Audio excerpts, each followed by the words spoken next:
Ok, on va prier encore une fois avant d'ouvrir la Bible. Seigneur notre Dieu, nous te remercions de ce moment que tu nous donnes de passer ensemble autour de ta parole. Seigneur, tu connais les existences de chacun, tu connais nos vies. Non seulement tu connais notre passé à chacun, mais tu connais aussi notre présent et tu connais notre avenir parce que tu es le Dieu Tout-Puissant. Et nous prions que ces moments servent, Seigneur, à bâtir un avenir sur toi, à nous garder, Seigneur, en toi, à te découvrir, à t'aimer, à s'attacher à toi. Et Seigneur, oui, à marcher selon tes voies. Merci de conduire nos cœurs, nos pensées.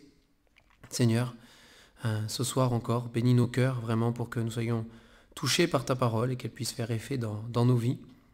Qu'on ne soit pas simplement des auditeurs, Seigneur, oublieux, mais qu'au contraire, on mette en pratique ta parole, Seigneur, dans nos vies. Garde-nous vraiment et oui, bénis ces instants pour que tu sois aussi glorifié. Au nom du Seigneur Jésus. Amen. Amen. Du coup, le thème du camp, oula, si je parle trop fort, ça va faire mal à la tête. Le thème du camp, du coup, c'est influencer ou les influences. Donc durant les différents soirs, on verra différents sous-thèmes sur ce thème-là. Moi, mon verset de départ pour vous ce soir, c'est dans Romains chapitre 12. Romains chapitre 12 et le verset 2. Je voudrais qu'on aborde ensemble ce soir le thème influencé par notre époque. Alors, c'est évident qu'on ne va pas traiter tout ce qu'on peut voir dans ce thème-là. Sinon, il faudrait que je parle toute la nuit. Moi, ça ne me dérange pas, mais c'est pour vous, pauvres de vous. Pauvres de ceux qui écouteront la vidéo après. Mais on va aborder certaines choses quand même. Et voilà, mon verset de départ, mon verset de base, le verset qui va nourrir toute notre réflexion, c'est Romains chapitre 12, à partir du verset 2. On verra après d'autres versets, mais c'est vraiment le verset de base. Romains 12, à partir du verset 2, il dit, donc c'est l'apôtre Paul qui écrit à cette église, aux chrétiens qui sont à Rome, « Ne vous conformez pas au siècle présent, mais soyez transformés par le renouvellement de l'intelligence, afin que vous discerniez quelle est la volonté de Dieu, ce qui est bon, agréable et parfait. » D'accord ? Donc on va revenir dessus. Mais il faut savoir que Paul écrit donc à des chrétiens qui sont à Rome. Rome, à l'époque, c'est la capitale de l'Empire romain, puisque c'est l'Empire romain qui domine encore dans le coin, pour un certain temps encore. C'est la capitale, c'est la grande ville, c'est là où toutes les choses modernes se développent, c'est là où toutes les pensées nouvelles se développent aussi, ok ? Donc c'est un lieu où on est à la pointe du progrès. C'est pas comme dans la province éloignée. Voilà. C'est comme la différence entre Paris, voyez, et chez nous ici à Béziers. Il y a des différences. Là-bas ils sont au courant de tout de suite, il y a toutes les nouvelles, tout ça. Nous on est un peu dans la campagne, quoi. C'est un peu perdu. Et donc il y a toute la manière de penser de l'Empire romain. Tout part de Rome et après va dans l'Empire romain et se répand. Et donc Paul, inspiré par le Seigneur, il écrit à ces chrétiens qui vivaient à Rome en leur disant, mais attention, vous vivez à la capitale, vous vivez à la grande ville, vous vivez là où toutes les idées nouvelles sortent, là où toutes les choses nouvelles arrivent et sont appliquées dans la société alors, de l'époque, dans l'Empire romain, etc.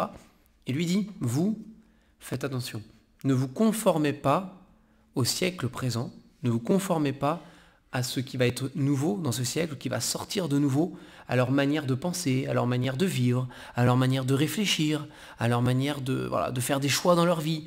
Tout ça dit, non, ne vous conformez pas, ne vous conformez pas au siècle présent. Et littéralement, c'est ne rentrez pas dans le moule, c'est ce qu'il veut dire en fait avec le mot grec qui est employé, ne rentrez pas dans le moule du siècle présent.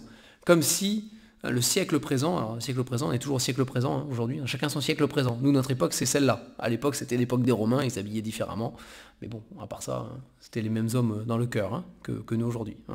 Néanmoins, voilà, chacun a son siècle présent, mais le siècle présent dans lequel nous vivons, et ça, il faut en avoir conscience dès qu'on est jeune, et toute notre vie, jeune et moins jeune. Il faut avoir conscience d'une chose, c'est que le monde dans lequel on vit, L'époque à laquelle on vit essaye de nous faire rentrer dans un certain moule. Essaye de nous façonner. Ok ? Et la manière dont il essaye de nous façonner n'est pas la manière de Dieu. Ça, c'est sûr.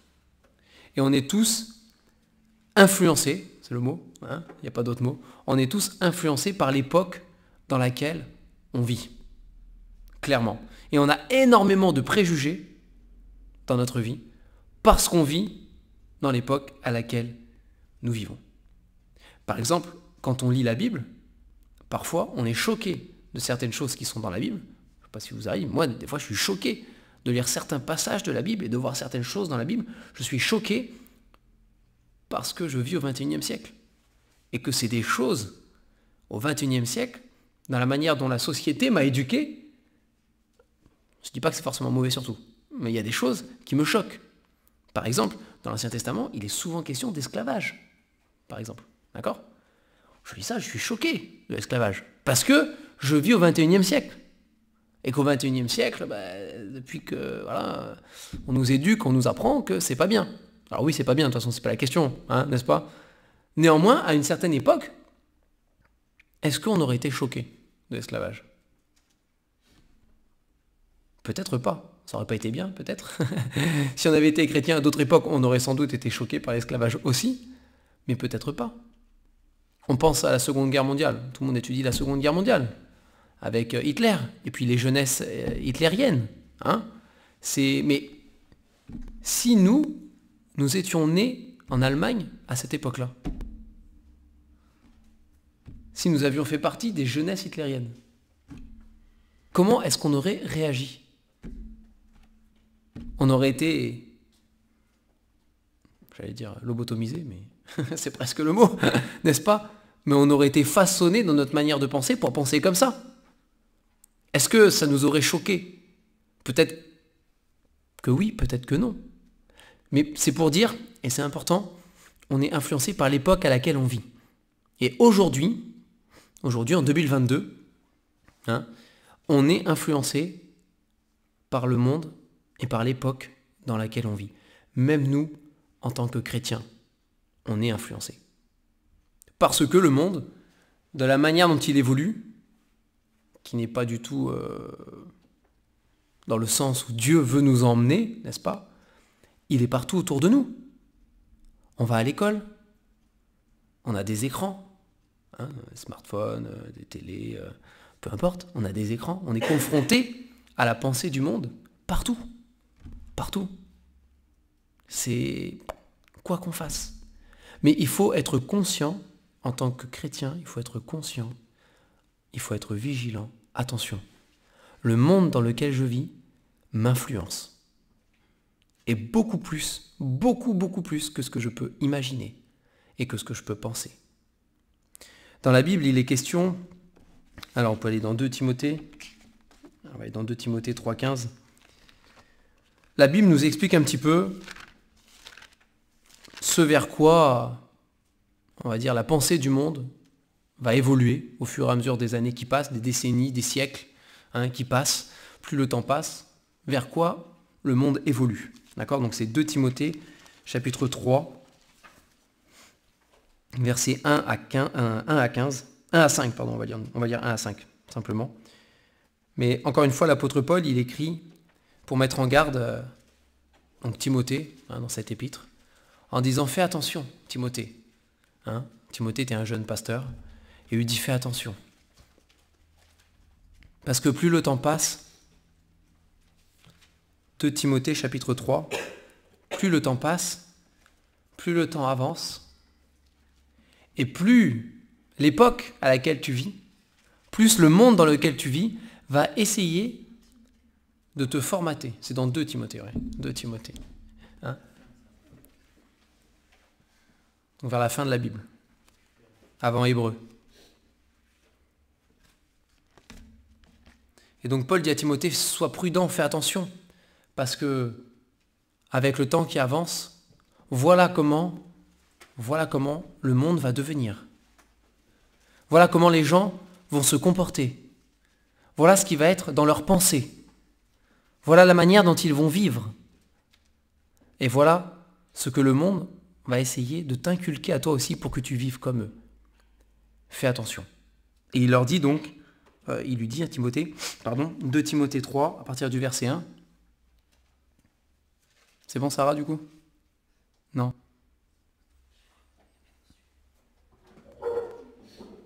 Ouais, vous pouvez suivre à 2, c'est pas grave. Hein? 2 Timothée chapitre 3, voici ce que Paul il lui dit. Écoutez bien, c'est vraiment important. Il lui dit, sache que dans les derniers jours, il y aura des temps difficiles, car les hommes seront égoïstes, amis de l'argent, fanfarons, hautains, blasphémateurs, rebelles à leurs parents, ingrats, irréligieux, insensibles, déloyaux, calomniateurs, intempérants, cruels, ennemis des gens de bien, traîtres, emportés, enflés d'orgueil, aimant le plaisir plus que Dieu. Il précise au verset 5, pour ceux qui sont très religieux, ayant l'apparence de la piété, mais reniant ce qui en fait la force, éloigne-toi de ces hommes-là. Donc là, on a toute une liste, hein, on pourrait en rajouter, on pourrait en rajouter, mais c'est une liste de la manière dont le monde va penser, dont les gens vont vivre, hein, leur manière de penser, de raisonner, de vivre, de faire des choix. Et, alors vous avez plusieurs choses, hein, mais vous avez l'égoïsme, qui revient souvent, hein, centré sur soi. Se centrer sur soi. Aujourd'hui, on vit une époque, peut-être vous en rendrez compte de plus en plus en grandissant, mais on vit à une époque où on est extrêmement centré sur soi. L'homme a toujours été égoïste et orgueilleux. Hein. Attention, c'est le péché dans le cœur de l'homme, à toutes les époques. Mais aujourd'hui, particulièrement, les hommes, dans notre société en tout cas, à nous, hein, on vit en France, voilà, dans notre société à nous, à notre époque, on est de plus en plus centré sur soi. Et ça prend beaucoup d'ampleur avec, notamment avec les réseaux sociaux, en fait, et Instagram, tout ça, etc., où de plus en plus de personnes, hein, en majorité des femmes, on va être honnête, en majorité des femmes, hein, sont sur la recherche du bien-être de soi. Il faut faire des choses qui sont bonnes pour soi. Et c'est très centré sur soi-même, beaucoup d'égoïsme centré sur soi. Beaucoup de choses. Et c'est bon, il y a plein de philosophies, je ne vais pas vous faire tout ce qu'on trouve dans le monde aujourd'hui parce que ce serait trop long. Hein. Mais il y a vraiment cette philosophie de il faut que tu prennes du temps pour toi. Il faut que tu te ressources toi-même. Il faut que tu ailles bien toi-même. Et c'est toujours replier sur soi, replier sur soi, replier sur soi, replier sur soi. C'est de l'égoïsme, toujours. Hein. Vous avez l'égoïsme, ami de l'argent. Bon, on sait ce que ça veut dire, ami de l'argent. Hein. C'est aimer l'argent. L'amour de l'argent, c'est un verset dans la Bible. L'amour de l'argent est la racine de tous les maux, de tous les malheurs, hein, de tous les mâles qui peuvent arriver dans l'humanité. C'est l'amour de l'argent. On aime l'argent, on aime posséder, on aime avoir, on aime montrer qu'on a aussi. Hein. Il faut avoir, il faut posséder. Fanfaron, ça rejoint l'orgueil, hautain aussi, blasphémateur, rebelles à leurs parents, on passe dessus pour aujourd'hui. Ingrat, irréligieux, ça veut dire sans désir de se tourner vers Dieu, de chercher Dieu, voilà, c'est vraiment, on dit athée, si vous voulez, hein. Mais c'est la pensée du monde aujourd'hui, c'est la vérité. Hein. La majorité des gens que nous croiserons, alors il y en a qui ont d'autres croyances et d'autres religions peut-être, hein.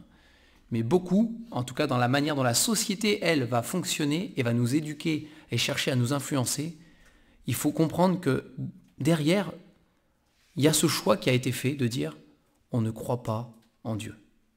On rejette Dieu. Okay. Vous allez à l'école. Et à l'école, vous avez plein de matières que vous êtes obligé de suivre, c'est normal. C'est bien. Okay. Mais il faut savoir une chose, c'est que dans ces matières, dans certaines de ces matières plus particulièrement, le choix qui a été fait, c'est de vous éduquer en partant du principe que Dieu n'existe pas. C'est vraiment ça. D'où, par exemple, Bon, il y a la théorie de l'évolution, par exemple. Hein, voilà, vous êtes obligé d'apprendre la théorie de l'évolution. C'est parce qu'on est parti du principe que Dieu n'existe pas. Il n'y a pas que ça influence plein de choses, mais bon, ça c'est un exemple qui est gros, parce qu'on le voit tous, ok? Alors que la Bible dit clairement que Dieu a créé toute chose. Il est le créateur, il n'y a aucune évolution. Il y a même une dégradation à cause du péché, en fait, c'est l'inverse. Mais Dieu a créé toute chose. Mais on part du principe de base, et on est influencé par ça, d'une manière ou d'une autre. Ouais, on va pas faire toute la liste. Aimant le plaisir plus que Dieu. Ça, quand même, il faut le souligner. Aimant le plaisir plus que Dieu. Ça caractérise bien notre époque moderne, même si ça caractérise encore une fois toutes les époques. Hein, mais on préfère le plaisir. On préfère prendre plaisir. Ah, mais j'en ai envie, ça me fait du bien. Ah, mais Dieu il dit que c'est pas bon. Ouais, mais moi j'en ai envie, ça me fait du bien. Hein, ça me fait du bien. Et on vit dans un monde où, je ne sais pas si vous avez eu les mêmes camarades que moi à l'école, mais non, moi j'étais pas chrétien, mais j'avais des camarades quand même. Et ils disent, on est tous pareils. Ah, mais si ça nous fait du bien, on le fait quoi. Ça nous fait plaisir, on le fait. On fait ce qu'on a envie quoi. Après tout, c'est bon, c'est pas mauvais, voilà, moi ça me fait du bien, donc fais-le. Après, vous savez, quand on grandit et qu'on est adulte, on continue à raisonner comme ça. On pourrait dire, ouais, c'est des caprices d'adolescents. Mais non, parce qu'on est formaté comme ça dès le début. Et quand on devient adulte, on continue. Il y a des adultes, c'est comme ça qu'ils vivent. Vraiment. Et ça fait des drames derrière. Hein, c'est des adultes qui vivent comme ça. Oh, ben ça, j'ai envie. Ouais, mais c'est pas bien et tout. Et puis bon, ça fait des conséquences. On s'en fiche. Moi, j'ai envie, ça me fait plaisir, je le fais. Je le fais. Enfin bon, il y aurait sans doute beaucoup de choses à dire là-dessus, mais on a un petit résumé dans Ésaïe chapitre 5. Ésaïe, plus ou moins vers le milieu de la Bible. Plus ou moins.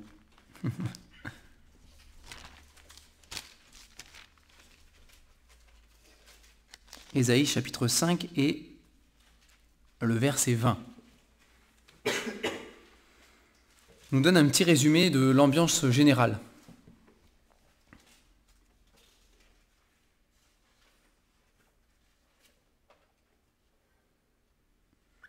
Ésaïe chapitre 5 verset 20.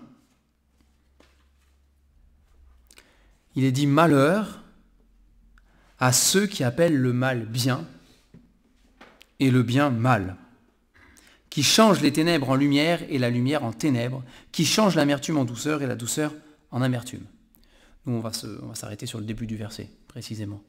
Hein, il dit « Malheur à ceux qui appellent le mal bien et le bien mal. » Et l'époque à laquelle on vit aujourd'hui, même si c'est vrai depuis un moment, mais il y a une accélération quand même des choses. De plus en plus, il y a une inversion des valeurs morales, comme on dit. Hein, il y a une inversion des valeurs morales. Ce qui est mal, que la Bible décrit comme mal, de plus en plus, dans le monde dans lequel nous vivons, et nous allons vivre dans les prochaines années aussi, de plus en plus, ça va être appelé bien. Et ça, il faut le savoir, il faut que vous le sachiez. Ça ne va pas s'améliorer. Ça va être de pire en pire. De plus en plus, les gens que nous côtoyons, les gens avec lesquels nous allons vivre sur cette terre, de plus en plus, ils vont faire l'inverse de ce que Dieu dit dans la Bible, et ils vont dire que c'est bien. Et ce que nous faisons, si nous voulons marcher avec Dieu et suivre la Bible, de plus en plus, ils nous diront que c'est mal. De plus en plus. Et c'est inculqué, et bien, même si on a la parole de Dieu, ça sera la conclusion, on a la parole de Dieu pour nous éclairer, pour nous dire ce qui est bien, ce qui est mal. Hein, c'est notre guide. Si on n'avait pas la parole de Dieu, on ne saurait pas comment trancher. Hein, mais la parole de Dieu, la Bible, elle est là pour nous aider à savoir ce qui est bien, ce qui est mal. C'est ce que Dieu nous a donné pour le savoir. Okay, mais même si on a la Bible, on est influencé par le monde dans lequel on vit. Et en tout cas, le monde essaiera et cherche à nous influencer par tous les moyens. On prend un sujet d'actualité, on prend l'homosexualité. Ok ? C'est un sujet très d'actualité. Qui était un peu plus d'actualité il y a quelques années, parce que ça fait tout un truc, n'est-ce pas ? Hein ? Avec le mariage pour tous et tout ça. Mais c'est un sujet qui est très d'actualité.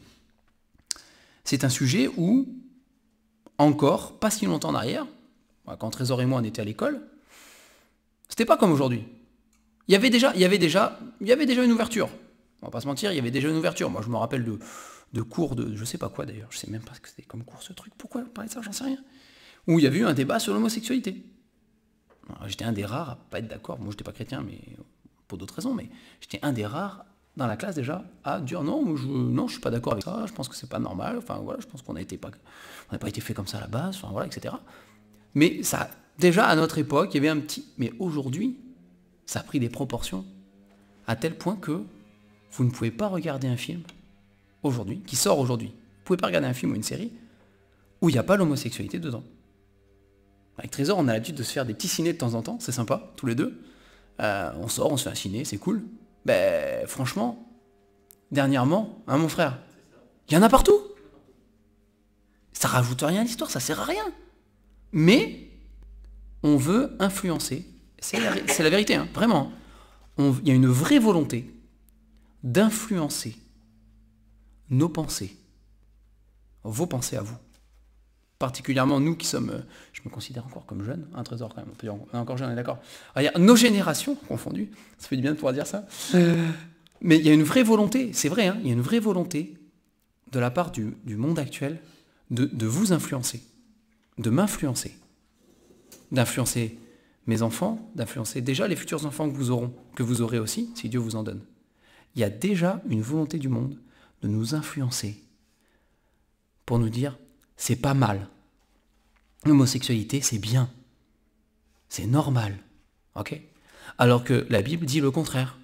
Dit que Dieu désapprouve l'homosexualité et que c'est quelque chose qui n'est pas normal pour Dieu.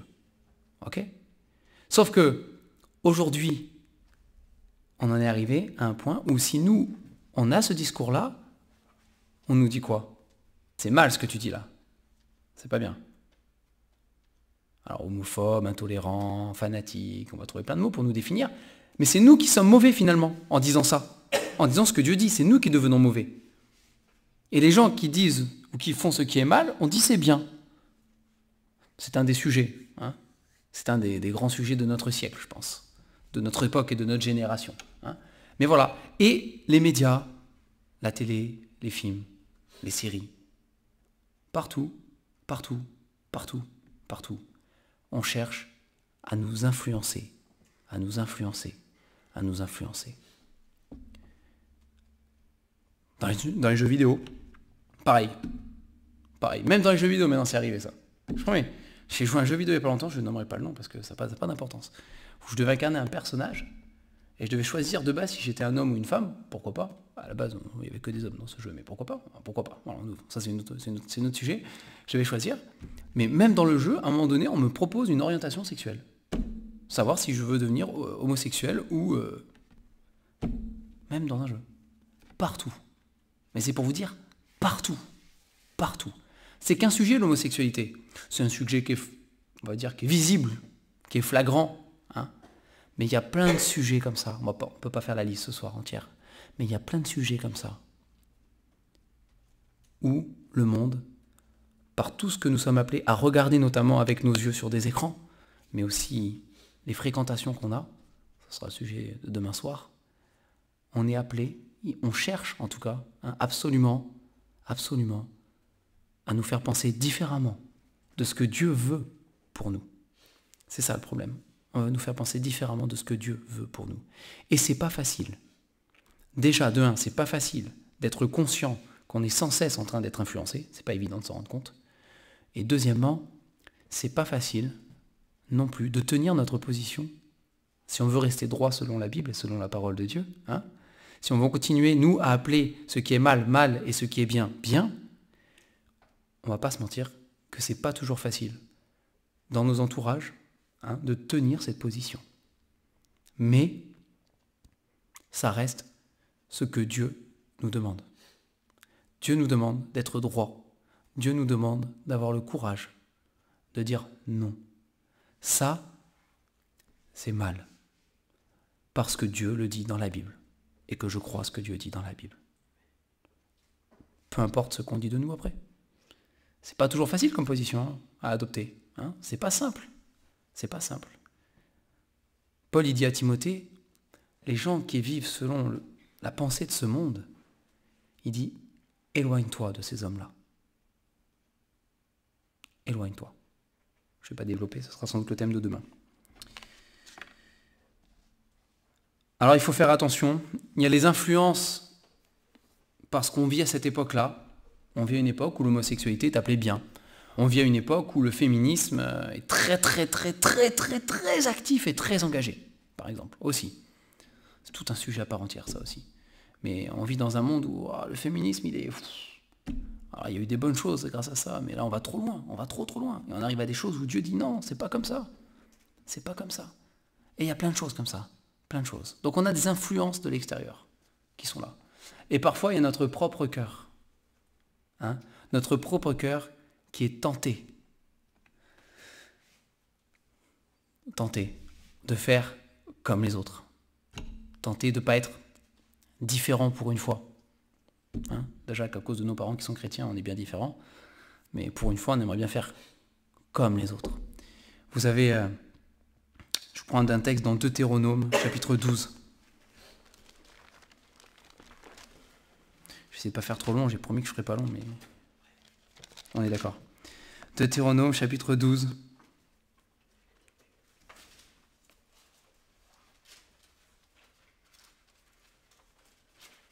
À partir du verset 29.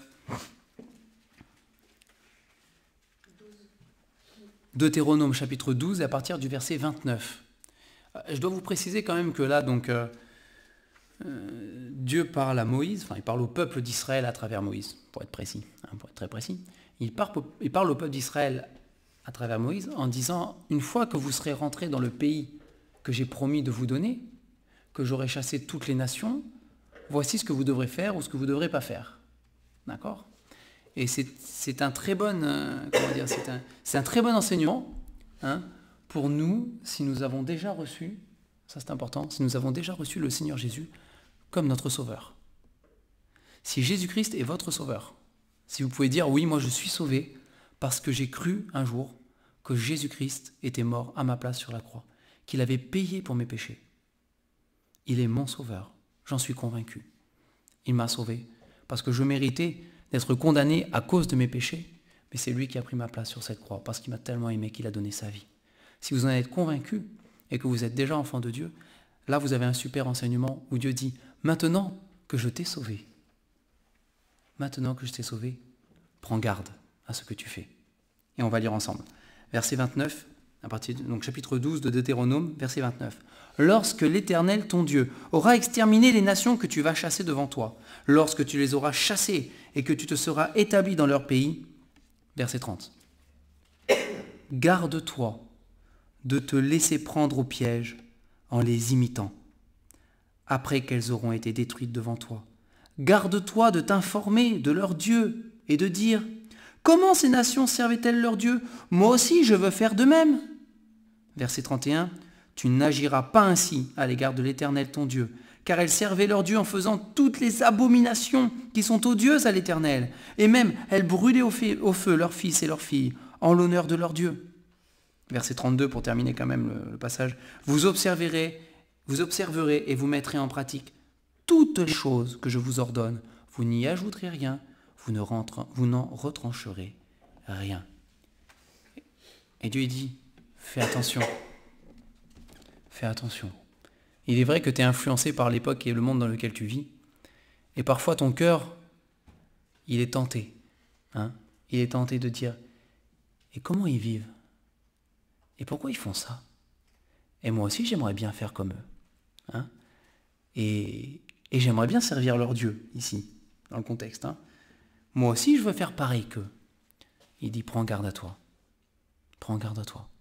Si tu es sauvé, si tu appartiens à Jésus-Christ, prends garde à ce que tu fais. Marche avec le Seigneur. Pour conclure, 2 passages. Ézéchiel, chapitre 18.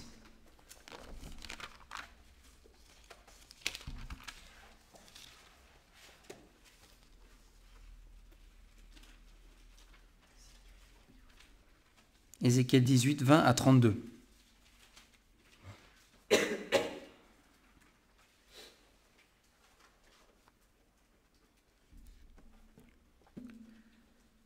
L'âme qui pêche, tout le monde y est, pardon, Ézéchiel, c'est juste après,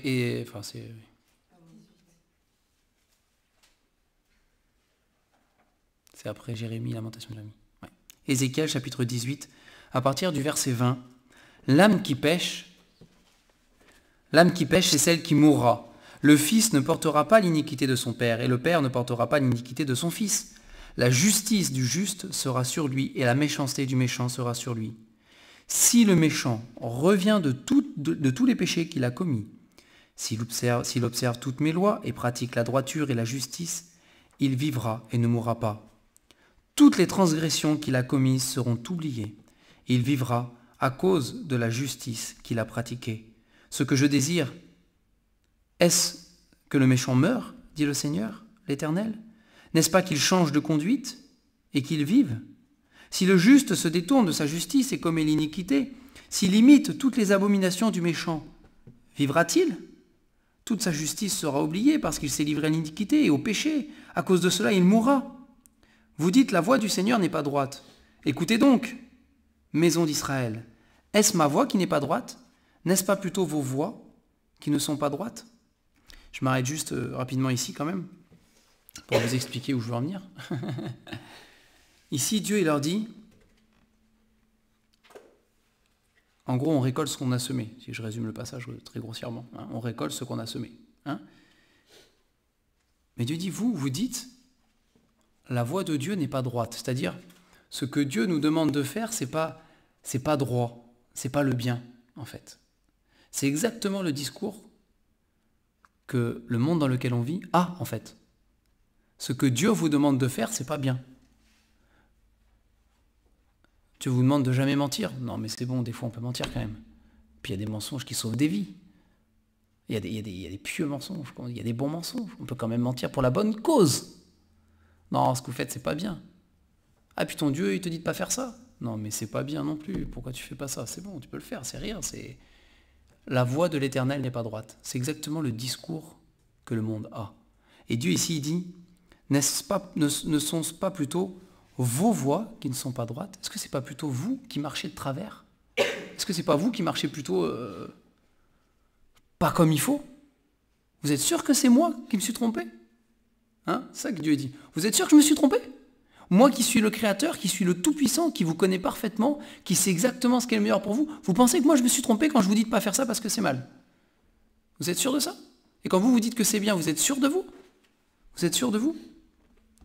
Verset 26, si le juste se détourne de sa justice et commet l'iniquité, et meurt pour cela, il meurt à cause de l'iniquité qu'il a commise. Si le méchant revient de sa méchanceté et pratique la droiture et la justice, il fera vivre son âme.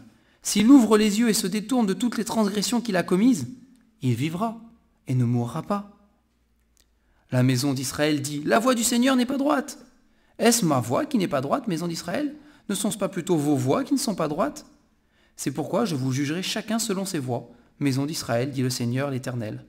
Revenez et détournez-vous de toutes vos transgressions, afin que l'iniquité ne cause pas votre ruine. Rejetez loin de vous toutes les transgressions par lesquelles vous avez péché.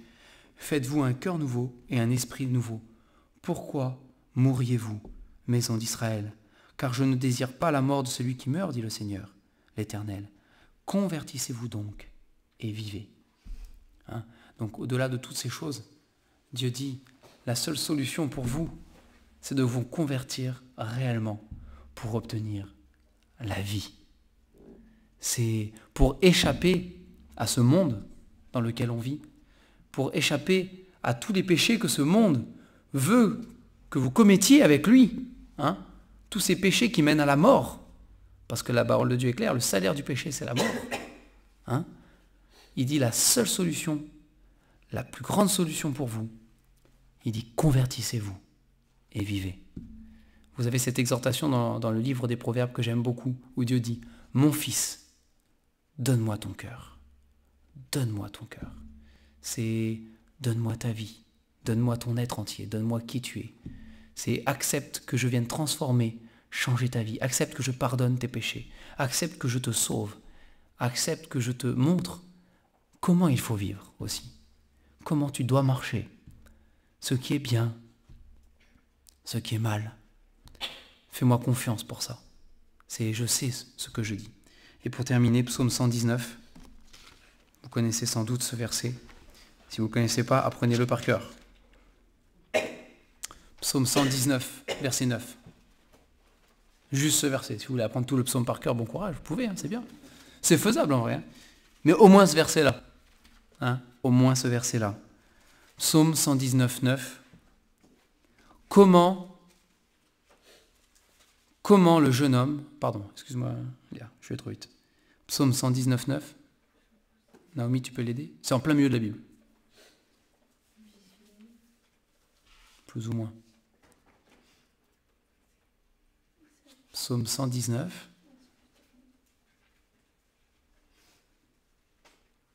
Voilà, verset 9. Comment le jeune homme rendra-t-il pur son sentier en se dirigeant d'après ta parole? Comment le jeune homme rendra-t-il pur son sentier? C'est une façon poétique, si vous voulez, de dire, et comment le jeune homme, jeune femme, c'est pareil, ça ne change rien, comment le jeune pourra-t-il avancer dans sa vie en faisant les choix qui sont les choix de Dieu, qui plaisent à Dieu? Comment? En se dirigeant d'après ta parole. C'est pas compliqué. Aujourd'hui, on est influencé par le monde autour de nous. C'est une certitude.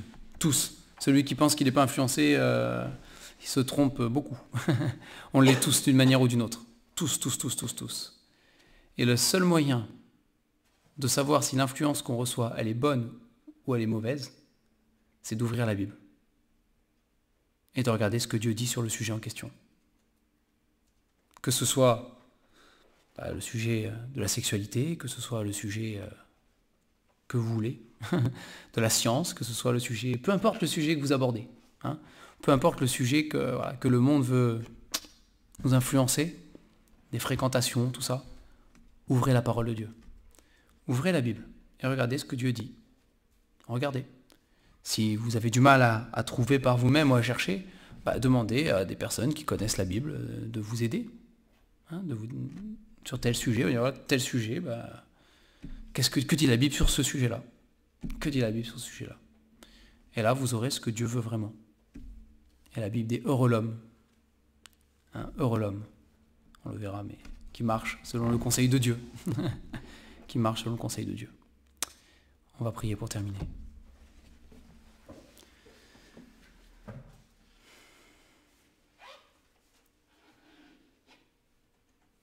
Seigneur notre Dieu,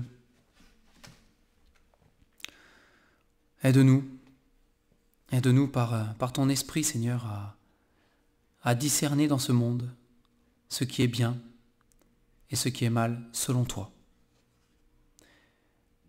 Aide-nous, Seigneur, à pas adopter les valeurs morales de ce monde, de cette époque dans laquelle nous vivons. Aide-nous, Seigneur, à être conscients que dans tous les domaines de notre vie, nous avons déjà été influencés par le monde dans lequel nous vivons. Seigneur, je prie que pour ces jeunes qui sont encore en train de construire leur personnalité, qui sont encore en train de construire leur vie, Seigneur, que tu les gardes, que tu les préserves, que tu défasses les influences mauvaises de ce monde, dans leur pensée déjà, dans leur manière de vivre, dans leur manière de réfléchir, de faire des choix. Que tu les aides à être transformés par le renouvellement de l'intelligence, à avoir la sagesse, Seigneur, qui vient de toi, pour vivre selon tes voies, pour vivre d'une manière droite, Seigneur. Et je te prie aussi que tu les aides dans tous les domaines de la vie où faire le choix de te suivre est parfois difficile par rapport au regard des autres, par rapport à la manière dont le monde aujourd'hui fonctionne tellement différemment de toi. Je te prie que tu les aides particulièrement dans ce domaine-là à te faire confiance, à avoir une foi ferme en toi, Seigneur. Comme quoi ce que toi tu demandes, ce que toi tu veux, ce que toi tu conseilles, ce que toi tu dis, c'est de loin ce qui est le meilleur pour nos âmes, Seigneur, et pour leur vie. Et Seigneur, par-dessus toute chose, je veux te prier pour ces jeunes, si jamais il y en a qui ne te connaissent pas encore comme leur sauveur, vraiment, qui n'ont jamais fait la paix avec toi, qui t'ont jamais donné leur cœur, qui n'ont jamais reconnu, avec une pleine conviction dans leur cœur, sans doute, que Jésus-Christ est mort pour leurs péchés, qu'il les a pardonnés, qu'il les sauve. Je te prie, si ce n'est pas le cas, Seigneur, que ce soit aujourd'hui le jour où ils se convertissent pour vivre, où ils se convertissent pour se tourner vers toi, pour obtenir le pardon de leurs péchés, la vie éternelle et le don du Saint-Esprit qui transforme nos vies. Nous te bénissons parce que tu es un Dieu fidèle et nous te demandons encore de bénir tous les moments qu'on passera ensemble dans le camp, que ce soit dans les jeux et dans tous les moments où on ouvrira ta parole pour parler de toi, pour parler de tous ces sujets aussi, parfois un peu compliqués à aborder ou qui posent problème pour ceux qui sont autour de nous, Seigneur, et pour notre position vis-à-vis d'eux, vis-à-vis de toi. Je te prie que tu nous donnes d'être bénis dans tous ces moments et de nous donner beaucoup de joie, Seigneur, autour de toi. Au nom du Seigneur Jésus. Amen.